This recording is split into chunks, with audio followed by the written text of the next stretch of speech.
todos, aqui é o Carl Santos e esse é o meu, seu, nosso podcast Voz da Comunidade, trazendo muita informação, entretenimento, diversão, entre outros assuntos que vai, com certeza, de encontro às suas necessidades e ao que você está passando.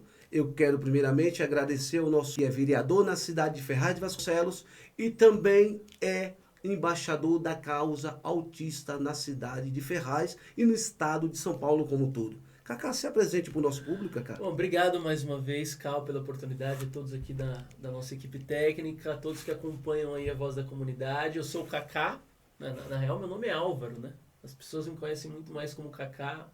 Estou vereador aqui em Ferraz de Vasconcelos até o final de 2024, não venho para reeleição. Tenho 29 anos, sou bacharel em Direito, filho da Maria do Socorro e da Dona Égina, né? Comerciantes ali da Vila Santo Antônio. E estou aí à frente, encabeçando uma luta em todo o estado de São Paulo, aqui na região do Alto Tietê, Zona Leste de São Paulo, a respeito da causa autista, né? Que é uma luta que envolve hoje muitas famílias no estado de São Paulo, muitas mães, pais, avós, familiares, pessoas autistas. E a gente, com orgulho, tem levantado essa bandeira no estado. Isso aí, Cacá. Transtorno do espectro autista. É um assunto que é muito delicado, é um assunto que está em ascensão, está numa crescente muito grande, Cacá. E eu queria começar perguntando para você, como defensor dessa causa, que defende como ninguém afinco a causa autista, como uma mãe pode diagnosticar um bebê com uma causa autista? Quais serão os 3 principais sinais numa criança com autismo? Acho que eu acredito que os 3 principais sinais, eu vou falar para essa câmera aqui que é mais íntimo, né? Para você, mãe, pai, que ali tem o seu bebê, que está ali próximo dos 6, 8, 10 meses, um ano e meio, 2. Assim. Acho que esse é um período que a gente já talvez consiga observar alguns sinais. Então, a criança que quando a gente chama, não olha nos olhos, então vamos supor aqui, o bebê se chama Luísa, uma menina, e aí você chama Luísa, Luísa, Luísa, e o olhar dela não responde ao teu chamado, ela não acompanha o olhar. É um dos sinais. É um dos sinais. Então, quando ali você está ali perto de um ano e meio, a criança tem que começar a falar papai, mamãe, algumas palavras, e ela não fala. Então, o atraso na fala, olhar, não olhar nos olhos é um sinal. Existe um outro sinal bastante comum, mas ali já está perto, ou de uma criança que demora para andar, e quando anda na ponta dos pés. Ali começa a ter essa característica, esse sinal. São 3 sinais ali centrais que isso quer dizer que tenha o diagnóstico autista. Mas em linha majoritária, os bebês que possuem esses sinais tendem a ser prudente os pais investigarem para que, assim sendo, seja fechado o diagnóstico. O Cacá, você sendo vereador, é um dos vereadores mais jovens da cidade de Ferraz de Vasconcelos, sua obrigação como vereador seria legislar, criar projetos em prol da cidade, e aí você entra numa causa tão complicada. O que te levou a entrar na causa autista? Então, existem algumas questões na vida, né, que é só a gente passando para entender de fato. Então, são os 2 principais motivos que me levaram a trabalhar na causa autista são, primeiro, um diagnóstico dentro da minha família, o Heitor, que é um priminho que nós temos, muito querido por toda a família. Ele foi diagnosticado aos 4 anos de idade, nível 1 de suporte. E aí eu comecei a acompanhar a luta dos pais, né? A luta da mãe, do pai, a respeito com o Heitor. Então, primeiro a dificuldade de fechar o diagnóstico, depois a dificuldade de encontrar terapia no Sistema Único de Saúde, no SUS, que não tem, é extremamente escasso. Esse foi um ponto. E a partir do diagnóstico do Heitor, eu comecei a estudar o espectro autista. Então, para dividir alguns dados com vocês, hoje nós temos uma criança diagnosticada com autismo a cada 36 bebês que nascem. Então, 1 a cada 36 é diagnosticado com autismo. Uma linha ascendente extremamente significativa, porque se nós voltássemos para 2004, nós tínhamos uma criança autista para cada 155. Número elevado. Uma a cada 155. Hoje é 1 a cada 36. A falta de representação e a dor que todas essas mães passam, a falta de amparo, a falta de representação, a falta de apoio de todas as esferas municipais, estaduais e governo federal, me fizeram entender que eu precisava encabeçar e me juntar a toda essa comunidade. A comunidade de pais, mães, professores, que é uma comunidade bastante que dá bastante apoio a essas famílias, neuropsicopedagogos, psicólogos, terapeutas ocupacionais, enfim, toda a comunidade autista, e eu virei a chave e comecei a trabalhar dentro da causa. Cacá, você foi o primeiro vereador na cidade de Ferraz de Vasconcelos a se engajar nessa causa? A falar do assunto, não. Em alguns outros dos momentos da Câmara Municipal em que eu percebi ainda, enquanto não estava lá, houve alguns poucos projetos que foram aprovados. Algumas vezes foi abordado o assunto, mas de forma constante, de forma mais intensa, acredito que a gente tenha conseguido ocupar esse espaço de representação de forma mais clara e contundente. Ô Cacá, o autismo ele tem uma escala? Ou não tem uma escala? Geralmente a criança é diagnosticada, tem uma escala de 1 a 10, 1 a 3, qual que é a escala mais ou menos? Nós temos hoje 3 níveis de suporte, e aí como que a gente define isso? Então, nível 1 de suporte, e o que determina 1, 2 e 3? É um nível de suporte. E o que eu quero dizer? Suporte significa apoio, para a gente, de alguma forma, tentar ser mais claro. Simplificar, então, né? Então, um autista que é um nível 1 de suporte, ele é um autista que consegue se comunicar, talvez ali com alguma determinada dificuldade ou característica, mas pelo menos a comunicação dele já é mais fácil. Ele deve ter talvez ali alguma estereotipia, alguma dificuldade, alguma hipersensibilidade, mas de modo geral ele não necessita de tanto apoio. Esse é o nível 1 de suporte, que é o mais brando, então. Exato, mais brando. Porém não fácil. A gente está até mudando a terminologia, a comunidade autista tem, e eu sou favorável a isso, porque era conhecido como nível leve, moderado e severo. E a gente está começando a abandonar essa terminologia entre, abre aspas, leve, porque de leve não tem nada, porque cada autista tem a tua característica, os teus sinais, as tuas estereotipias, todos os teus sinais, enfim, mas não significa que é mais fácil, que é mais leve, que não necessita de tanto apoio, mas merece ser amparado ali, merece um suporte, merece ali de forma digna e justa a devida atenção. Nível 1 de suporte. Nível 2 de suporte é aquela pessoa que talvez que já tenha uma dificuldade maior na comunicação, principalmente, que talvez ali tenha uma estereotipia mais aguda, né? Talvez tenha ali mais restrições alimentares. Aí a mãe começa a perceber com mais facilidade. São sinais mais agudos, um nível de suporte maior para se comunicar, às vezes para se relacionar também, para a sua devida alimentação. Então, normalmente o nível 2 de suporte, ele começa a ter uma dificuldade maior, principalmente na comunicação. Mas ali é um nível mais intenso dos sinais do espectro autista, porque são muitos os sinais. Mas o que mais caracteriza o nível 2 de suporte é a dificuldade de comunicação mais acentuada. O nível 3 de suporte normalmente, não é em via de regra, mas em linha majoritária, ele possui uma característica de vir acompanhado com uma comorbidade. Então, nós temos dentro do espectro autista uma comorbidade comum à epilepsia. Entendeu? Então, normalmente o nível 3 de suporte é um nível bem severo mesmo. É o mais severo. Quase todos não conseguem se comunicar, e aí eu estou falando zero comunicação, a comunicação verbal, né?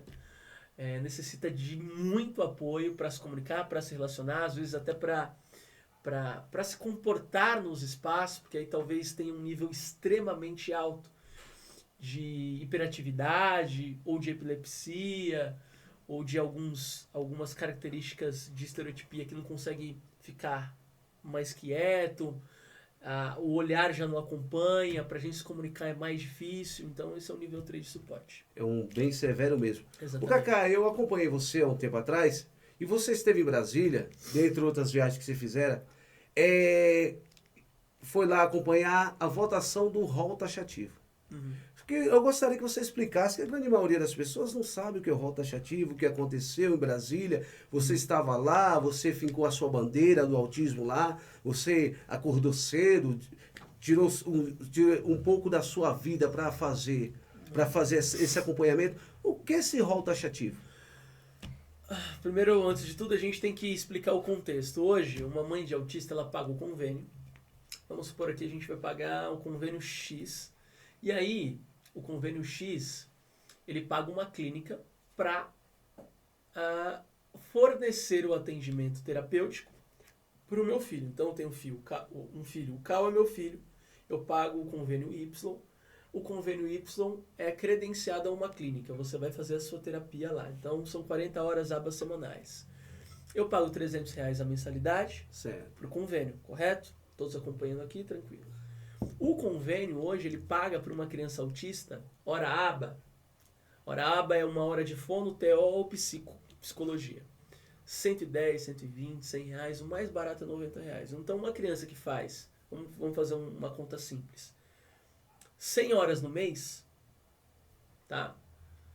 Vamos colocar 80 horas no mês, R$100 hora aba, ela vai pagar R$8.000. Então, o convênio paga R$8.000 para a clínica e a família paga R$300 para o convênio. A conta não fecha. A conta, de fato, tem sido difícil para as operadoras nesse aspecto. E aí a gente tem que começar a pensar a médio e longo prazo nesse sentido. Mas aí o que aconteceu? A ANS, a Agência Nacional de Saúde, é responsável por proporcionar uma cartilha do que o convênio é obrigado a cumprir mediante aos planos em que a gente contrata, enfim. Ela é reguladora dos planos de saúde, né, do serviço que o plano de saúde exerce. E aí ela trazia que o rol da ANS sempre foi exemplificativo. O que eu quero dizer? Aquilo é um exemplo. Quando eu judicializo, eu posso usar aquilo como uma analogia para conseguir um outro determinado tratamento. Então, vamos supor assim, é direito do paciente psicologia e terapia aba. Estou dando um exemplo aqui. Está lá no rol taxativo, que o convênio, a operadora de saúde, é obrigado a cobrir esse tipo de terapia. E aí, o que os convênios estavam lutando, os operadores de saúde? Que o rol exemplificativo deixasse de existir e fosse taxativo. Ou seja, o que está lá está, o que não está não pode ser usado por analogia para judicializar ou tentar outra coisa. Ou seja, complicar mais a vida do pai de família e da mãe. Então tá lá, 10 tipos de terapia, se não está entre as 10, filho, você não tem direito. Vai ter que pagar. Vai ter que pagar, no privado, no particular. O entendimento atual, naquele período em que eu fui para Brasília, era, aquilo é um exemplo. Não necessariamente de forma taxativa. Então, se eu tenho terapia aba e é quase igual a um outro, vamos judicializar e a gente consegue, por analogia à lei, o juiz entende que a pessoa, o paciente, a pessoa tem direito. E essa foi a luta. E aí, houve uma votação na STJ para julgar os muitos processos que estavam vindo dessa mesma natureza, para proporcionar com que o entendimento, o STJ, Superior Tribunal de Justiça, fornecesse um entendimento de que forma a gente ia olhar o rol da ANS, de forma exemplificativa ou taxativa.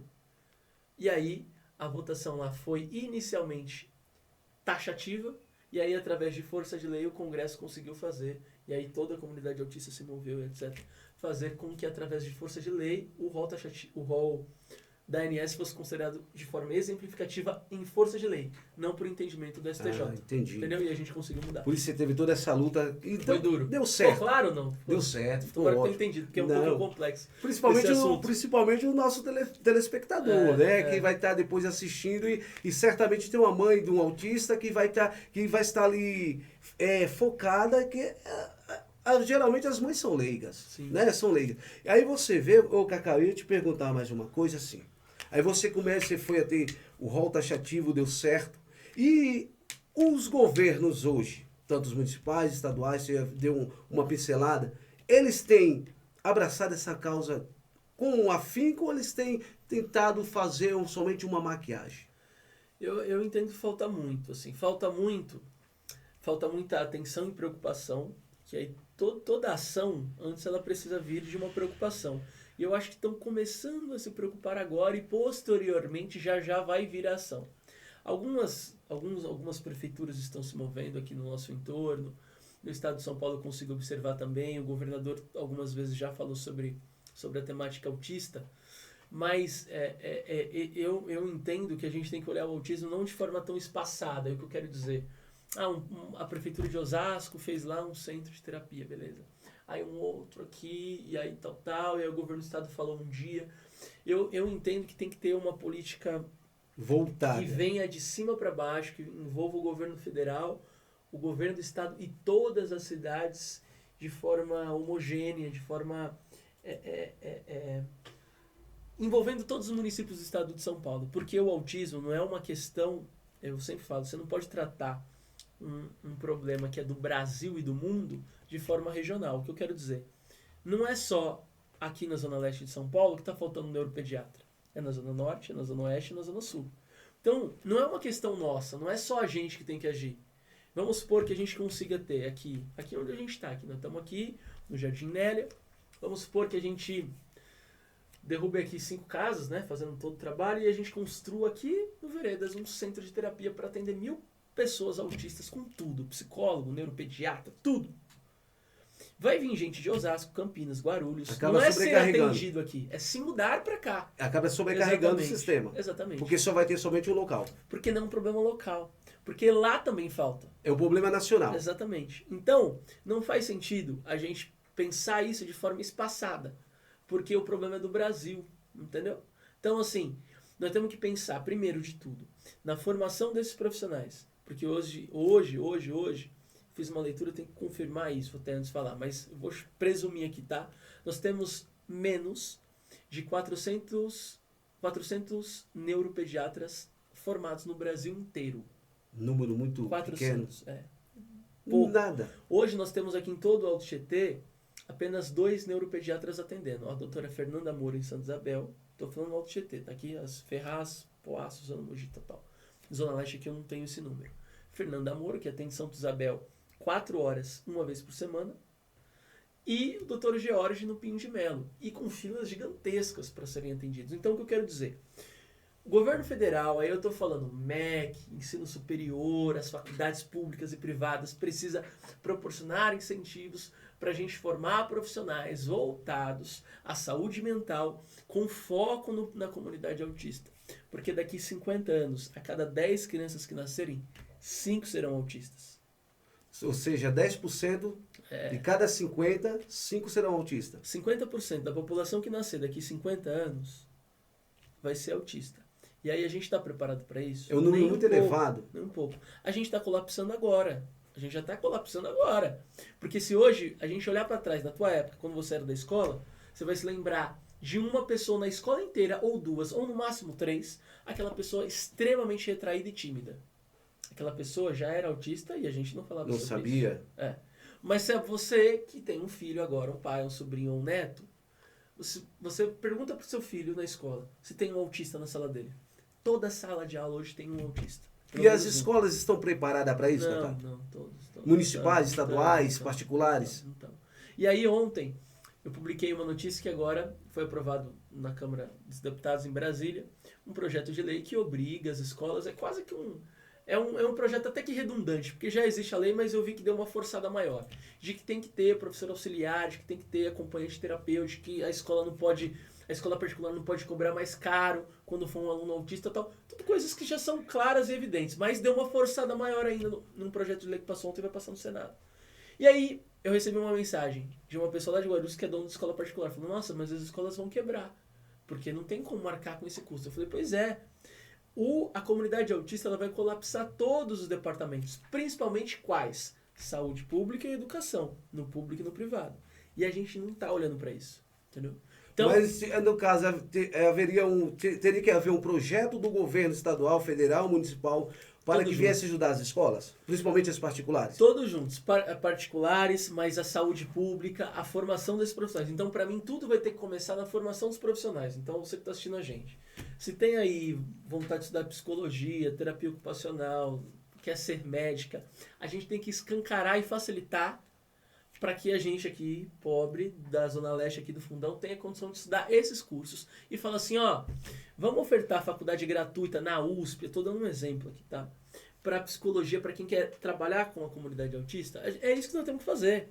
Porque aí quando a gente tiver não apenas 400 neuros e aí a gente tiver 50 mil psicólogos, 50 mil TOs, neuropsicopedagogos, psicopedagogos que entendem o espectro autista, a gente vai conseguir começar a mudar toda uma linha de uma questão de diagnóstico, porque hoje uma mãe para fechar o diagnóstico fica 3, 4, 5 anos na fila, e aí pensa, essa pessoa vai conseguir diagnosticar mais cedo. Então a luz está acesa. Não, a gente já está em colapso. A luz está acesa, ou seja, estão pedindo socorro, mas o socorro vai demorar então. Vai parecer que eu sou um profeta do apocalipse. Eu tô falando, existe um filme que é do Leonardo DiCaprio que fala assim, não olhe para o alto, não sei se vocês já assistiram, tá no Netflix.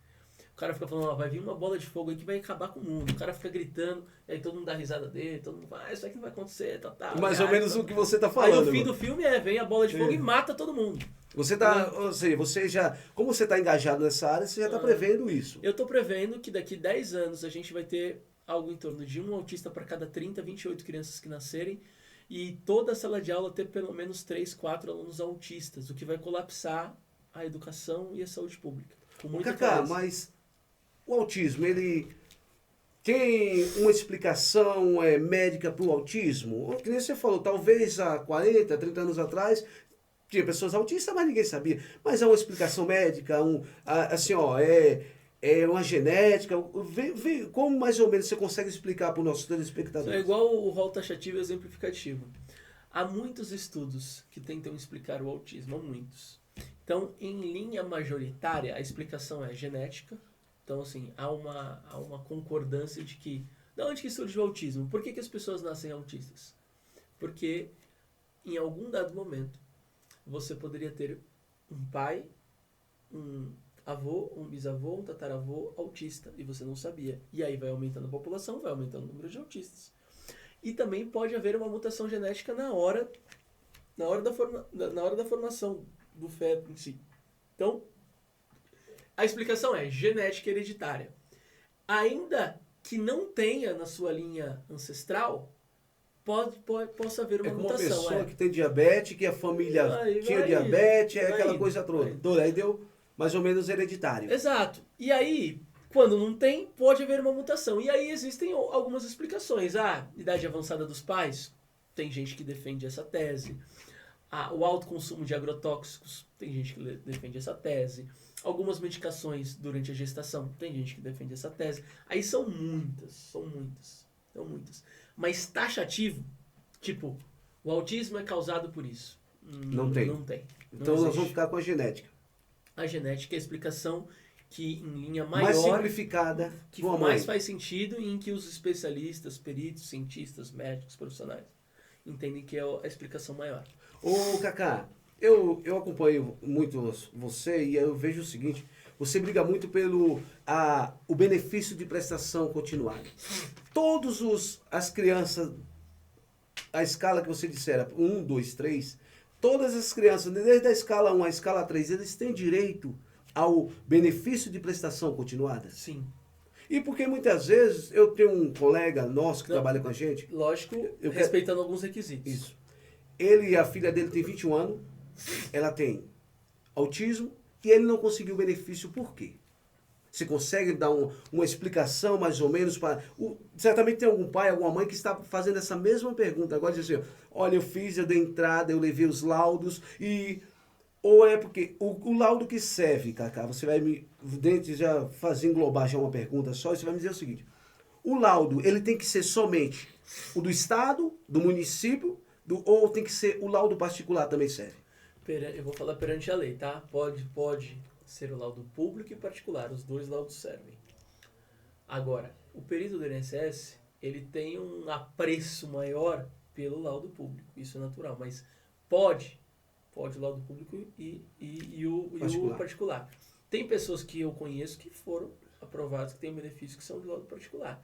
Até porque hoje, se você for esperar o laudo público, você vai ficar 3, 4, 5 anos para fechar. Entendeu? Agora, assim, a nível do INSS é um pouquinho melhor o público. Entendeu? A aceitação. Aceitação. Preço, exato. Então, assim, o requisito de maior obstáculo, que essa é a minha luta para que mude também, eu ajudo as famílias, mas eu sou contra o requisito per capita, que é o requisito que determina que para a pessoa autista receber o auxílio, a conta de todas as pessoas que moram na casa não pode ultrapassar R$330 por pessoa. que isso significa 1/4 do salário mínimo. E não pode passar. E aí é absurdo, é uma regra que você fecha a porta de forma gigantesca. Você deixa Engessou a mão da família do mesmo jeito. A mãe tem que escolher entre trabalhar ou receber o LOAS. Ela não pode trabalhar e receber o LOAS. Mas o LOAS não é para criança? Exatamente, é por isso que a gente luta. Aí eles entendem que a criança recebendo, a mãe está sendo contemplada. É mais ou menos assim. Ela entende que a criança não precisa porque a mãe recebe bem. É um absurdo, entendeu? É um absurdo, é um absurdo. Ô, Cacá, o Brasil hoje está preparado, já está preparado, o Brasil, pessoas, para trabalhar essa causa autista, ou seja, assim, um exemplo, você vai numa padaria, de repente, a criança, ela tem autismo e de repente ela começa a gritar, parece que é algo assustador, todo mundo vira, olha, parece assim, que é algo que a sociedade ainda não conseguiu entender mais ou menos isso? Ou você vê assim, a sociedade já tem essa aceitação? Não tem, não entende, não sabe o que é, faz comparação indevida. E é muito importante a conscientização, Cal, e eu te agradeço a oportunidade de estar aqui com vocês, porque a gente tem que passar um recado muito claro para as pessoas que muito em breve, provavelmente, você possa ter um filho autista, um neto autista, um sobrinho autista, um bisneto autista.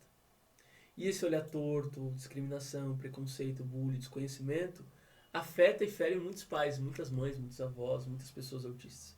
E aí, por isso que é importante a gente se colocar no lugar dessas pessoas. Se colocar hoje, porque amanhã pode ser a gente. A empatia. E eu tenho muita clareza, eu converso isso com a minha esposa, eu não tenho filho ainda.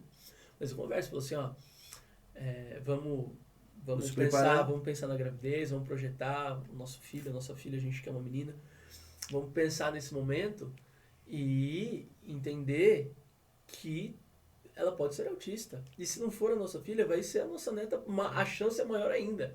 E a da nossa bisneta, nem se fala. 70%, 80%. Ô Cacá, você acompanha, você tem um trabalho lindo nessa área. E você é assim uma mãe. A mãe, o filho nasce, aí ela começa a ver esses sintomas, né?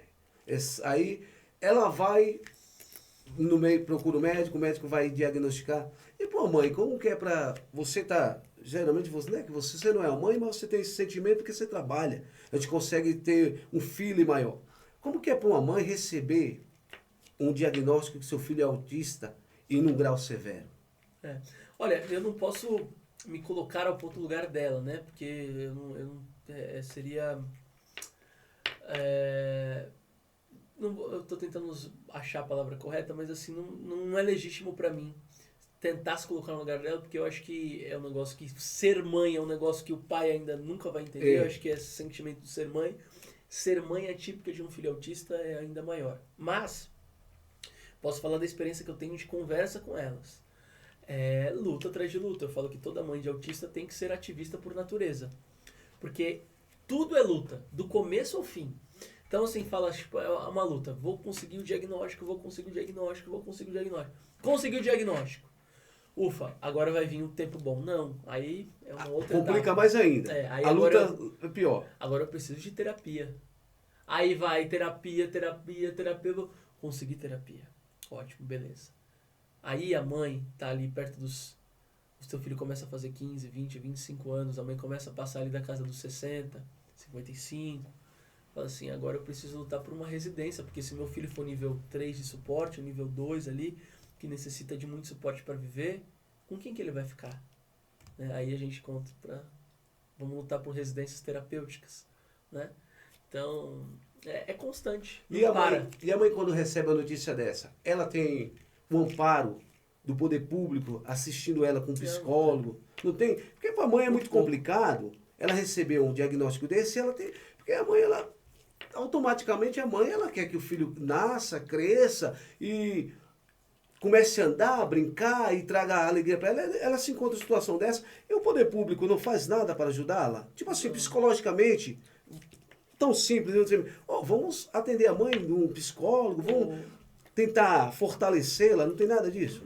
Não. O poder público não. Assim, as mães encontram muito apoio nas outras mães. Então, assim, toda cidade eu andei agora recentemente, visitei 100 cidades do estado de São Paulo, de pisar e de conhecer pessoas, assim. Toda cidade tem um grupo de mãe de autista. Se a gente andar aqui na Zona Leste, aqui, você vai ter um grupo de 15, 20, 30, 50 ou 100 mães. Não tem jeito, né? Porque elas entendem que na ausência do Estado, na ausência do poder público, elas reunidas, elas conseguem... Olha, tem um lugar lá que eu consegui uma consulta. Bum, vai todo mundo para lá.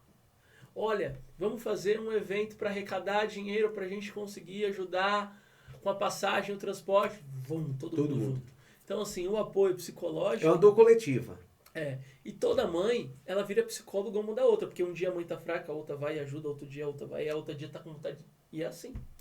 Ô, Cacá, eu quero aproveitar esse momento. Eu vou entrar num assunto muito polêmico que você esteve acompanhando do início ao fim. O caso do abusador de Itatiba. Uhum.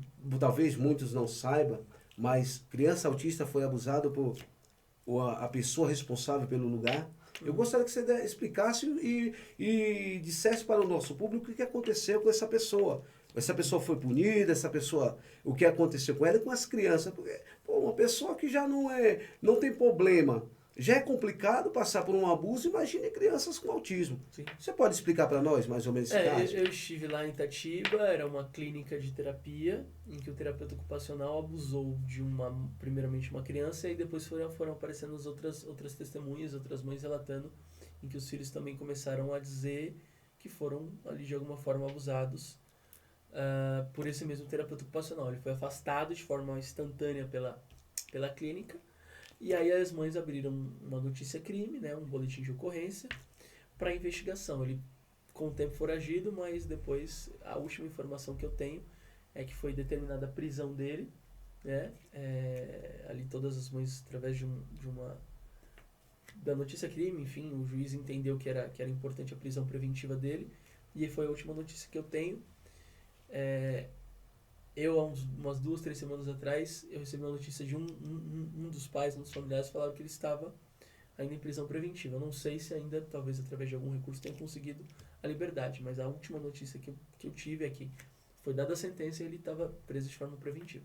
Aí você imagina um pai ou uma mãe recebendo a notícia dessa, da sua criança que está ali para ser assistida, né, para ter um pouquinho de alento, e de repente você se depara com um caso desse, muito complicado, né, Cacá? Muito complicado. Um cara desse é complicado, você não tem nem explicação para falar numa pessoa dessa. Mas, mudando de assunto, esse assunto é um assunto triste, que eu sei que a lei ela vai afinco e vai resolver esse problema e vai colocar no devido lugar que ele merece, né? Tudo é merecimento. Aí eu estava vendo esses dias, vocês fizeram o Dia do Parlamento Autista na cidade de Ferraz de Vasconcelos. O que foi o Dia do Parlamento Autista para as crianças? Como foi, o que foi? Quem pensou nisso? Foi você? Certamente você foi um dos precursores dessa ideia, desse movimento. Como foi? Existe o Parlamento Jovem, né? Que é bem comum nas câmaras municipais, que é um dia em que os jovens conhecem ali a Câmara Municipal, entendem como funciona ali o Legislativo, né?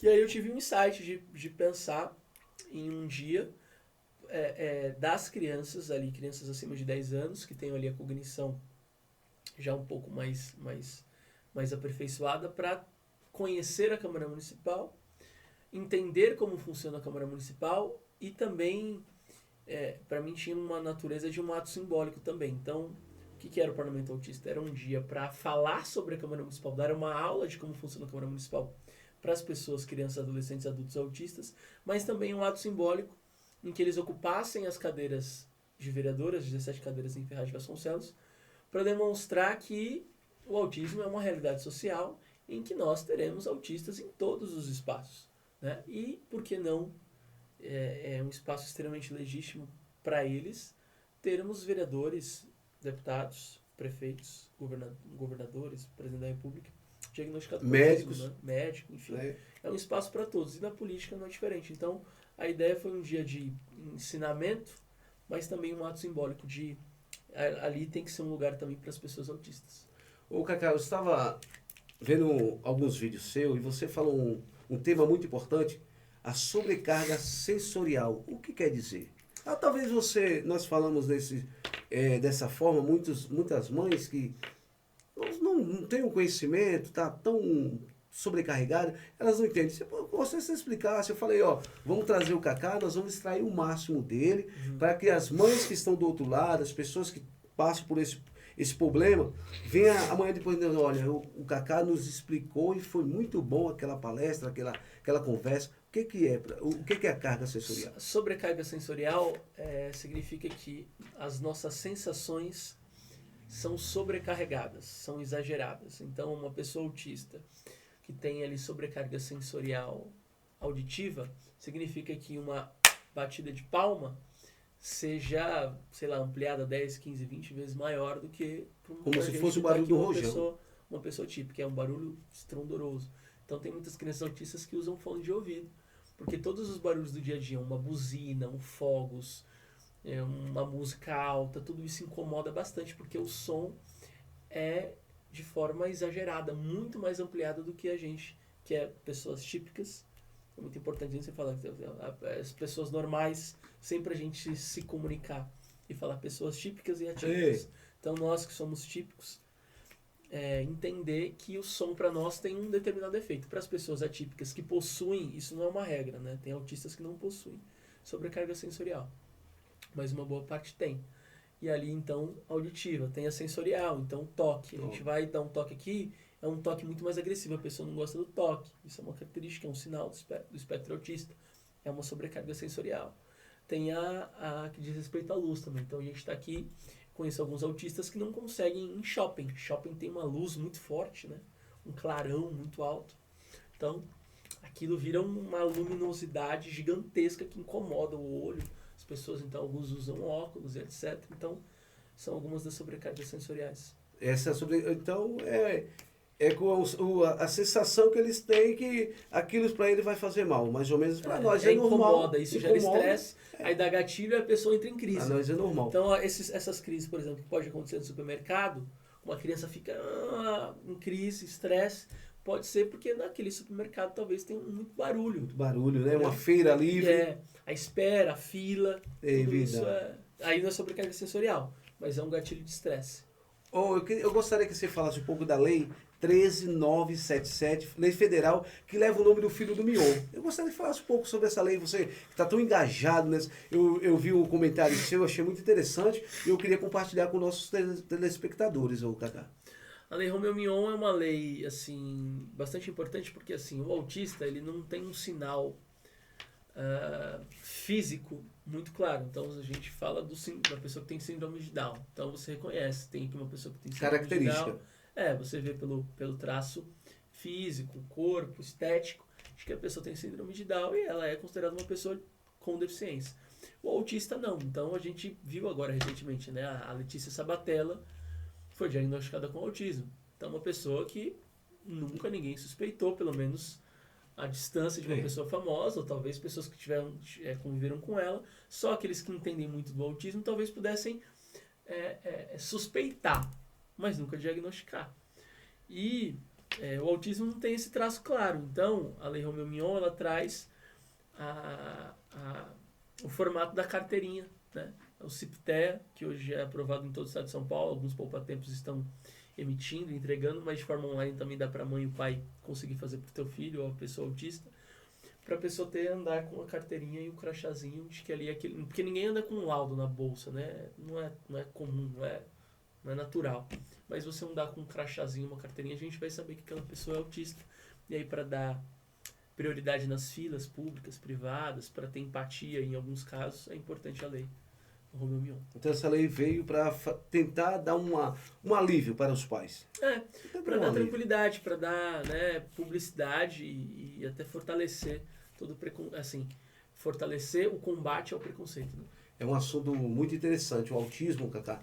Eu admiro muito você, quando eu vejo você deixou não deixou os seus afazeres de vereador, mas você se engaja nessa causa aí, você toma ela como fosse sua. Parece que você já está se preparando, foi o que você falara, quando seu filho nascer, seu neto nascer, você já está se preparando. E a sensação, eu gostaria que você falasse, a sensação sua quando uma mãe, ela é assistida principalmente por vocês dão palestra, vocês leva psicólogo, psiquiatra, e ali vocês vão conversar. E a sensação de uma mãe quando ela diz assim, muito obrigado, vereador, olhar pela nossa causa que muita gente não tem olhar. Você tem uma sensação que você sai realizado, ou qual a sua sensação? Não, olha, eu sou o grande, o cara, o poderosão, ou você diz assim, eu estou fazendo algo para a sociedade? Não, eu entendo que eu tenho uma função enquanto legislador, enquanto vereador de trabalhar por essa comunidade, mas eu entendo que eu estou plantando algo, lógico, positivo para essas pessoas, como um cidadão comum, como um parceiro, como um ativista, como um colaborador, um contribuidor. Assim, não consigo me colocar em uma posição de... Até embaixador, quando você usa o termo embaixador, eu nunca... Não utilizo muito, mas entendo e não me incomoda também. Só fico surpreso, entendeu? É que pela questão que você é um dos caras mais atuantes nessa causa. Sim. Pelo menos no Alto Tietê, eu acompanho o seu trabalho, é um dos vereadores mais atuantes nessa causa, se não o mais atuante. Não, sim, isso estado. eu entendo, sim. Eu entendo que no estado de São Paulo, eu tenho me tornado uma das pessoas que mais fala do tema. Dia 18 agora, semana que vem, eu vou palestrar em Campinas, na Câmara Municipal, lá em um seminário que vai ter sobre inclusão. Então, assim, eu estou recebendo alguns convites e a gente tem o nosso trabalho, assim, das redes sociais, no nosso dia a dia, ou enquanto parlamentar, tem ganhado força. E, assim, eu fico feliz porque acho que tenho conseguido ajudar algumas famílias no estado, algumas mães, alguns pais, e isso me deixa bastante feliz. É uma satisfação, só, pessoal. No início você dissera que na próxima eleição você não vem como candidato, e o trabalho ele continua? Não, continuar. Eu quero até... O ativismo continua? Continua.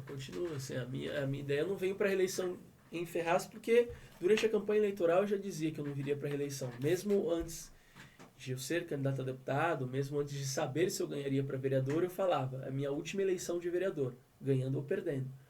Porque eu entendo que a rotatividade na Câmara Municipal, nada contra quem fica muito tempo também. É uma questão minha, uma análise minha. Eu acho que a renovação na Câmara Municipal é positiva, né? Então, assim como um prefeito fica 8 anos no mandato, que é o máximo, depois tem que trocar, eu entendo que seja positivo também uma alternância na Câmara Municipal, né? Ficar ali 4, 8, no máximo 12 anos, eu não me vejo fazendo carreira na Câmara Municipal. É lógico que eu me vejo enquanto ativista político, ocupar espaços. Então, eu vou para ser deputado, um dia federal, um dia estadual, fico ali 4, 8 anos, ou 4, 8 anos em cada um. Mas o intuito sempre de criar leis favoráveis ao autismo. Eu não me vejo 16 anos numa mesma cadeira, assim, não é o meu perfil, não me incomoda um pouco, acho que eu sou um pouco inquieto, né? Então, eu entendo que eu tenho cumprido um papel enquanto vereador em Ferraz, vou terminar meu mandato, não venho para reeleição, vou ajudar outros projetos no entorno, Poá, Ferraz e Capital, e vou me preparar para a eleição do Estado. E também é a minha última. Se eu perder, eu não venho mais candidato a nada. Ô Cacá, assim, o que você, eu acho assim, você é ativista em Ferraz, eu vou usar muito Ferraz, que você trabalha muito nessa causa de Ferraz. Eu imagino você lá, atende tantas mães, as mães se alegram, eu vejo os comentários, as mães dizendo, pô, ainda bem que tem você, Álvaro, que está nos ajudando, eu estava perdida, não sabia o que fazer, você nos orientou. Você acha agora, que começa a criar-se um medo, não que você é o cara que vai resolver todos os problemas, mas começa a criar-se um medo nas mães de Ferraz, principalmente, você não vem para reeleição. E aí, as mães, ela começam a pensar assim, vou estar desamparada. Porque assim, o cara que está no poder, o cara que nos ajuda, ele não vem. Ou seja, vai enfraquecê-lo em questão de no poder. Você está lá, você está na Câmara Municipal, você tem acessos mais fáceis, tanto você ir à Lesp, você ir ao governo federal, você falar com os deputados federais, te dá uma oportunidade melhor e maior, porque você é um legislador. E agora, eu imagino, não sei se já passou na sua cabeça isso, como as mães elas estão se sentindo, que começa assim, vai chegando o dia, vai passando dias após dias, seu mandato vai acabando, e as mães dizem assim, e agora? Já perguntaram para você isso? Já me falaram, assim, eu tenho uma relação muito boa com a prefeita, Priscila, e ela tem combinado comigo, né? De que mesmo eu fora do mandato, a gente tem a ideia de montar um centro de terapia. Então, assim, eu vou continuar apoiando ela, vou participar da coordenação da campanha dela e vou continuar trabalhando dentro do espectro autista em Ferraz, no Alto Tietê, em todo o estado de São Paulo. Então, eu entendo que talvez ali um pouquinho de robustez que dá o cargo de vereador eu perca. Mas eu entendo que se a pauta for boa e eu tiver relação, e as relações eu não vou deixar morrer, então assim, eu vou continuar conversando com o Rodrigo, com os deputados estaduais, federais, Priscila, e com outros prefeitos da região, eu vou continuar tendo essas relações.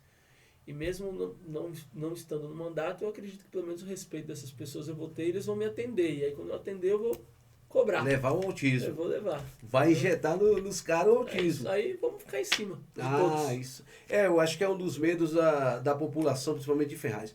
Cacá, eu tenho visto em Ferraz, tanto você como a Priscila, pô, vocês correram atrás de muita coisa ali para causa autista, é o passe livre, como nós falamos do LOAS. E para vocês, assim, pô, eu vejo assim, eu falo, nossa, que bacana. A Priscila se engajou juntamente com o Cacá, que ele abraçou essa causa. E aí você vê o seguinte, as mães ali, quando vocês fazem um evento, vai 400, 500 mães ali com vocês. E aí quando você chega em casa, o sentimento de dever cumprido, Cacá? Não, total. Virou propósito, né? Hoje eu entendo que eu não posso jamais deixar de lutar ou de me mover, de agir em prol da causa autista. Agora eu levo pra vida. Não tem. Eu casei. É perpétuo. Talvez eu separe da minha esposa, mas não separo da causa autista. Tô brincando, hein, Flávio? Pelo amor de Deus. Tá arraigada, né? Tá no sangue, né? Tá no sangue. É isso aí. Ô, Cacá, é isso aí, Cacá. Eu gostei muito de conversar com você, Cacá. Tem um negócio muito interessante. Talvez você, nosso telespectador, ele vai ver algumas crianças, alguns jovens, com alguns colares, né? Em girassol. Isso. Eu queria que você explicasse. E também sobre o quebra-cabeça. O que significa? O girassol, o cordão verde de girassol, significa que ele tem uma expressão que diz respeito às deficiências ocultas. As deficiências ocultas são justamente essas em que a gente não tem nenhum sinal expresso estético. Aí eu uso o exemplo sempre do Down, mas tem o autismo como uma deficiência oculta, o TDAH, o TOD, que é o transtorno opositor desafiador, que eu vou subir um vídeo essa semana falando desse transtorno. Então essas deficiências que são ocultas, elas são representadas pelo cordão girassol. O quebra-cabeça, ele é caracterizado porque cada peça é de um jeito no quebra-cabeça, né? Não tem peças iguais. E o autismo é exatamente isso. Então, por ser um espectro de quebra-cabeça, cada autista é de um jeito. Então não tem um autista igual ao outro. Você vai ter autista que se comunica, autista que não se comunica, autista que tem estereotipia, autista que não tem estereotipia, autista que tem sobrecarga sensorial, autista que não tem sobrecarga sensorial. Então, cada autista é de um jeito igual um quebra-cabeça, entendeu? E ele é complexo. Por isso que é o cordão do quebra-cabeça. E aí também é uma outra curiosidade, que é a cor azul. 80% é porque isso está mudando agora, deve estar na casa dos 70%. E também não tem explicação científica ainda para isso. Mas a cor azul, ela é conhecida por ser a cor do autismo, porque a cada 10 crianças autistas, 8 são meninos. Só 2 são meninas. E é por isso da cor azul também. Mas isso está diminuindo, isso está diminuindo.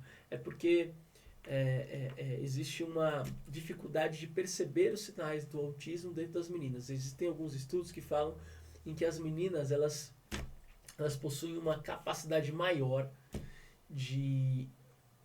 Eu vou usar um termo que não é tão correto, mas de esconder os sinais do autismo. Entendeu? Então, uma menina muito retraída, talvez ela não tenha o diagnóstico autismo. Ela fala, ela é tímida, tal, ela é o jeitinho dela, tal. Mas se é um menino, porque o menino tem um perfil talvez de ser mais falante, mais espalhafatoso, né, tal. Aí o menino pega o diagnóstico e a menina não. Isso aqui é um exemplo chulo que eu dei, tá?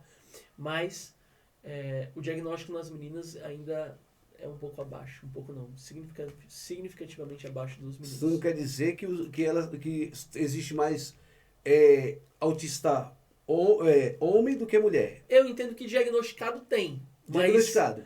Porque o pessoal não está diagnosticando as meninas. Entendeu? É complicado, né, cara? Ô, Cacá, nós estamos num estado aqui em São Paulo, nós estamos na maior cidade da América Latina, um estado que é referência para quase todo mundo, ou se não para o mundo inteiro. Você já passa por esses processos, você imagina, eu gostaria que você tivesse mais ou menos, explicasse uma mãe que está no norte, nordeste, como o diagnóstico acho que deve ser bem mais complicado para a mãe receber e até mesmo para passar no médico para diagnosticar uma criança com autismo? É porque o diagnóstico... Você ele fez não- esse estudo, não? quem fecha o diagnóstico é um psiquiatra infantil, um psiquiatra, um neurologista. O pediatra até pode fechar o diagnóstico, mas não é tão comum. As escolas normalmente não aceitam esse laudo, principalmente as públicas. Na maior parte das vezes, o diagnóstico coeso, correto do espectro autista é um diagnóstico compartilhado. Compartilhado no sentido anterior ao diagnóstico final, que eu quero dizer. Tem que ter um relatório de uma fono, um relatório de um psicopedagogo, um relatório de um psicólogo, de um neuropsicólogo, para daí então o neuropediatra, o psiquiatra, o neurologista pegar todos esses relatórios e se Você imagina uma cidade que não tem nenhum clínico geral, É isso aí. no Norte e Nordeste. Então, Infelizmente, lá deve estar com muito escasso. Aqui a gente tem problema que é o Sudeste, que é uma região mais né, talvez, mas que tenha mais acesso, né? Que tenha mais acesso às informações, tudo no Norte e Nordeste. passamos por isso, né, Cacá? Você imagina. Ô, Cacá, aí você, você falando isso, eu lembro quando eu tenho um filho, o Samuel tem 3 anos agora, 3 anos e meio. Mas quando ele nasceu, aí a Érica tem todo aquele processo, faz o exame do pezinho, aquela coisa. E a Érica ficou meio com medo dele ser autista, né? E aí quando ela recebeu o diagnóstico e disse que ele não era, mas ela ficou tão contente. Eu imagino para uma mãe, hoje, o filho a mãe está gestante, ela já começa a criar na sua mente uma preocupação devido ao aumento do autismo, que você falou, para cada 36 crianças, uma nasce autista, né? Isso. Aí você imagina a preocupação e quando ela recebe o diagnóstico, diz assim, seu filho não tem problema, não é autista. Eu imagino, você já teve mais ou menos essa experiência, conversando com mãe dentro desse assunto, Cacá? Sim, lógico, assim. Existem muitas mães que ficam ali naquele período. Será que é? Será que não é? Total. E uma espera Dá de um 5 alívio, anos. É isso aí. Já imaginou? Né? Aí ela está preocupada, aí as mães estão ali tentando orientá-la e ela recebe o diagnóstico que não é. Para ela é uma vitória, né? Não que as outras mães não sejam vitoriosas, não é o caso disso, né? São mulheres... Mas dá um alívio, né? Dá um alívio, tanto para ela como a família. Ô, Cacá, é um assunto muito complicado. Esse assunto eu gostaria de outras vezes aí, outra oportunidade, debater mais sobre o assunto.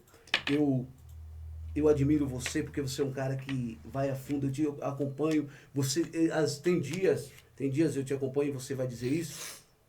Tem dia que meia-noite você está chegando em casa. Igual hoje, já.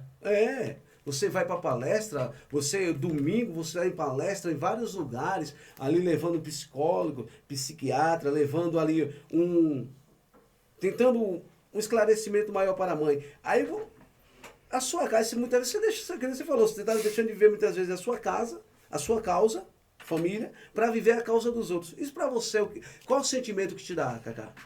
Eu gosto, assim, eu particularmente, eu fico em casa, assim, eu tô inquieto, eu vou descansar 2, 3 dias, eu não gosto de praia, por exemplo, aí eu falo, vamos tirar um dia de descanso. Há 2, 3 dias eu já começo a ficar agoniado, porque eu quero... Sua esposa entende? Entende. Ela te apoia nessa causa? Entende, me ajuda bastante. Isso é bom, né? Pelo menos... Minha grande parceira, minha companheira. Nossa, que bacana, Cacá. Que bacana mesmo. É isso aí, Cacá, eu quero primeiramente te agradecer. Obrigado. Pelo seu tempo aqui conosco. Eu tenho certeza que foi muito produtivo para o nosso telespectador, que as pessoas têm muitas dúvidas nesse assunto, Cacá. Eu acho que é o assunto que mais gera dúvida hoje no Brasil é sobre o autismo. Né? Eu te agradeço você tirar um tempo aí para nos ajudar, para falar do autismo. Eu gostaria que você deixasse uma mensagem para os pais, para as mães, principalmente quem tem um filho autista. Falasse as suas redes sociais para te acompanhar o seu trabalho.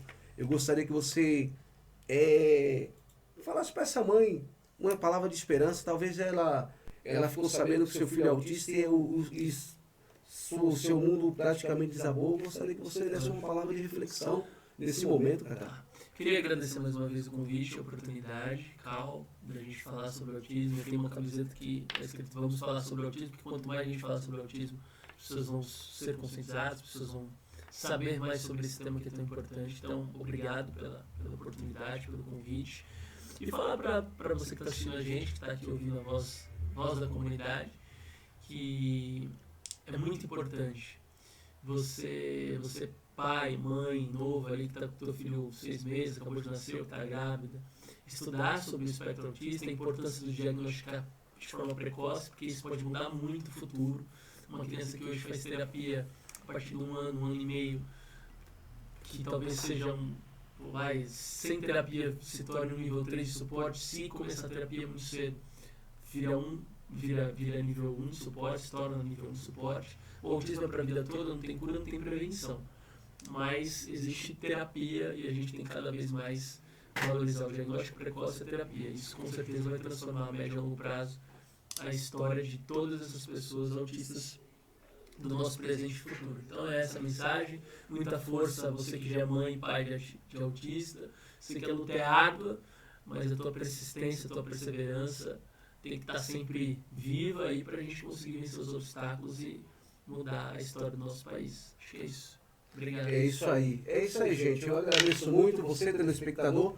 Eu tenho certeza que tirou alguma das suas dúvidas, se não muitas dúvidas. O Cacá esteve aqui explicando ao máximo, é um ativista de natureza, está no sangue, né? Eu trato agora como embaixador do autismo no Alto Tietê, né?